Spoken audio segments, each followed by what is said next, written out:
Hello friends, welcome to the Saste engineer tutorials. आज की इस वीडियो में हम देखेंगे कॉन्टेक्स्ट मॉडल्स। ये भी हमारा सिस्टम मॉडलिंग की एक टेक्निक है। Context models are used to illustrate the operational context of a system. They show what lies outside the system boundaries. अब देखो, कॉन्टेक्स्ट मॉडलर काय के वास्ते यूज होता है? जो भी हमारे ऑपरेशन होने वाले हैं दूसरे सिस्टम्स के साथ, उस कॉन्टेक्स्ट के अंदर हम ये मॉडल को रेडी करते हैं, डेवलप करते हैं। तो ये क्या शो करेगा कि जो भी हमारे जो सिस्टम के बाहर, सिस्टम सेम इन्वायरमेंट के अंदर रहेंगे, लेकिन जो हमारा सिस्टम है उसके बाउंड्रीज के बाहर और कौन से सिस्टम्स है सेम इन्वायरमेंट के अंदर, तो वो इसको शो करेगा ये वाला मॉडल। तो उनके कॉन्टेक्स्ट के अंदर हमारे क्या रिलेशनशिप रहेंगी, उनके साथ हम कैसे इंटरेक्ट कर सकते, नहीं मतलब सेम इन्वायरमेंट में तो जैसा हम इंटरेक्ट तो करेंगे उनके साथ, लेकिन कौन से सिस्टम है तो वो शो करेगा ये context model. Social and organizational concern may affect the decision on where to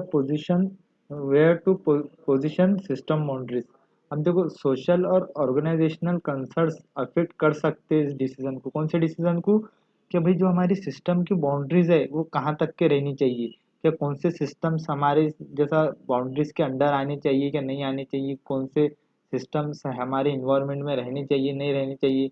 ये सोशल और ऑर्गेनाइजेशनल के डिसीजन, जैसा जो भी ऑर्गेनाइजेशन के डिसीजंस रहेंगे ये उनके ऊपर डिपेंड करेंगे कि कौन सी चीज़ें बाउंड्री के अंदर रहनी चाहिए और कौन सी चीज़ें बाउंड्रीज के बाहर रहनी चाहिए और कौन से हमारे इन्वायरमेंट में नहीं रहना चाहिए।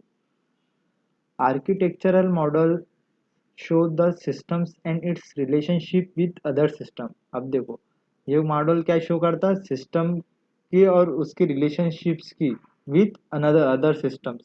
जो भी दूसरे सिस्टम्स है सेम इन्वायरमेंट के अंदर, तो उनके साथ क्या रिलेशनशिप रहेंगी तो वो शो करेगा ये।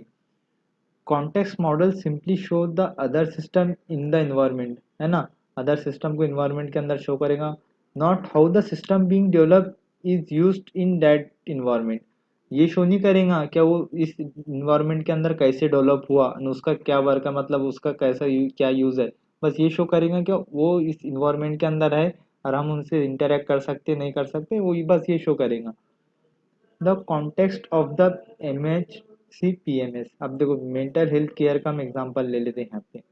देखो, ये हमारा मेंटल हेल्थ केयर का वो है, पेशेंट मैनेजमेंट सिस्टम। ये वाला सिस्टम है हमारा, है ना? अब ये जो बाकी के आपको बहुत सारे सिस्टम दिख रहे होंगे यहाँ पे, देखो पेशेंट रिकॉर्ड सिस्टम है, एडमिशन सिस्टम है, प्रिस्क्रिप्शन सिस्टम है, अपॉइंटमेंट सिस्टम है ना? तो ये अलग अलग सिस्टम है। तो ये सबके सब है सेम इन्वायरमेंट के अंदर, लेकिन ये सबके सब अलग अलग है, एक दूसरे के बाउंड्री के बाहर है ना? लेकिन ये इंटरैक्ट कर सकते। अब देखो, MSC PMS सबसे इंटरैक्ट कर सकता है एक ही इन्वायरमेंट। आप पेशेंट रिकॉर्ड सिस्टम है, आप उसको इससे इंटरैक्ट करेगा। लेकिन जो अपॉइंटमेंट सिस्टम है, अपॉइंटमेंट सिस्टम और ये सिस्टम दोनों इंटरैक्ट नहीं कर रही है, देखो। और ये है हमारा SC स्टैटिस्टिक्स सिस्टम, है ना? अब ये भी देखो, अब जैसा इससे इंटरैक्ट कर रहा है ये मेन सिस्टम से, मगर बाकी से नहीं कर रहे, तो ये जैसा इनके वास्ते ये देखेंगे कौन से हमारे बाउंड्रीज के आउटसाइड है जिनसे हम इंटरैक्ट कर रहे। ठीक है। अब देखो, इसके की फीचर्स क्या क्या है। देखो, सबसे पहला की फीचर्स तो ये हमारे को सिस्टम बाउंड्री पता है कि हमारी सिस्टम की बाउंड्री क्या है ना? दूसरे एक्सटर्नल एंटिटीज बोले तो जो दूसरे सिस्टम्स है या फिर दूसरे मॉडल्स है जो हमारे बाउंड्री के बाहर, तो वो हमें पता लग रहा है कि जैसा कौन कौन से मॉडल्स है वहाँ पे और भी। और थर्ड, उनकी रिलेशनशिप, उनके साथ हमारा क्या रिलेशनशिप है। ये तीन चीजें इसके कॉन्टेक्स्ट मॉडल के बहुत अच्छे फीचर्स है। तो इसके वजह से जो हमारा डेवलपमेंट रहेगा हमारा रियल सिस्टम का, तो वो डेवलपमेंट के अंदर हमारे को बहुत सी आसानी रहेंगी। तब इसके बेनिफिट्स क्या क्या है?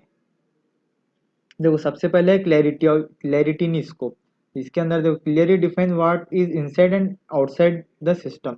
देखो, क्लैरिटी रहेंगी स्कोप के अंदर, क्योंकि हमें पहले से पता रहेगा इसके बाद बनने के बाद ये मॉडल की, कि हमारे सिस्टम के अंदर और सिस्टम के बाउंड्री के बाहर क्या है, ये पहले से हमें पता रहेगा।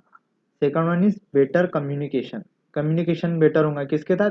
स्टेक होल्डर्स के साथ। Help stakeholders understand system interaction. अब इससे है कि नहीं, स्टेक होल्डर्स को या फिर जो भी हमारा क्लाइंट है उसे पता रहेगा कि जैसा और भी जैसा दूसरे कौन से सिस्टम्स है उसको जैसा उसके ऊपर ध्यान देने की जरूरत है और क्या इंपॉर्टेंस है बाकी सिस्टम्स की इस सिस्टम्स को लेकर। तो उससे जैसा उसे आसानी जाएंगी और वो डिसीजन अच्छे से ले सकेंगे। Early issue detection highlights external dependencies that might introduce risk. अब देखो, इससे क्या नहीं, जैसा कोई भी इशू रहेगा तो हमें पहले ही डिटेक्ट हो जाएगा। जो भी डिपेंडेंसी रहेंगी, क्योंकि हमारे को डिपेंडेंसी मालूम पड़ रही ना कि दूसरे सिस्टम से हम इंटरेक्ट कर रहे, क्या कौन सा ऐसा सिस्टम है कि जिसके बगैर हम हमारा सिस्टम जैसा काम नहीं कर सकता, तो हमें पहले से पता चल जाएगा। ठीक है।